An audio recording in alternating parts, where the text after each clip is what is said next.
Les vrais produits stars de Lego, c'est pas les sets, c'est les mini-figurines. Parce que des fois, c'est elles qu'on retient le plus.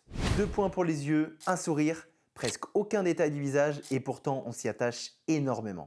Quand on était petit, on leur inventait tous une personnalité. Le chevalier devenait un héros, le clone trooper devenait le personnage principal d'une bataille et certaines de ces mini-figurines avaient un rôle très précis dans notre ville Lego. Et pour moi, ce qui rend les mini-figurines aussi spéciales, c'est le fait qu'elles ne soient pas trop détaillées. Ton cerveau complète le reste tout seul. Tu projettes des émotions, une voix, un caractère, un peu comme quand on lisait finalement des histoires quand on était gosse. Et aujourd'hui encore, les mini-figurines restent hyper importantes. Quand on achète des gros sets Lego, des univers comme Star Wars, Seigneur des Anneaux ou même Ninjago, les mini-figurines sont presque devenues un critère d'achat. Il y a des sets qu'on achète autant pour l'exposition que pour les personnages inclus. Une nouvelle armure, une version exclusive des personnages qui n'étaient jamais sortis avant. Parfois, ça suffit à rendre un set culte. Et avec le temps, certaines minifigurines deviennent presque des objets de nostalgie. Tu peux revoir une vieille minifigurine et instantanément te rappeler du set, du moment où tu l'as construit et même une période de ta vie. Alors qu'au final, c'est que quelques morceaux de plastique assemblés. Et pourtant, Lego a réussi à rendre ces petits personnages iconiques dans le monde entier. Au point où aujourd'hui, certaines figurines sont plus recherchées et donc plus chères que certains sets. Et toi, c'est quoi ta mini-figurine préférée?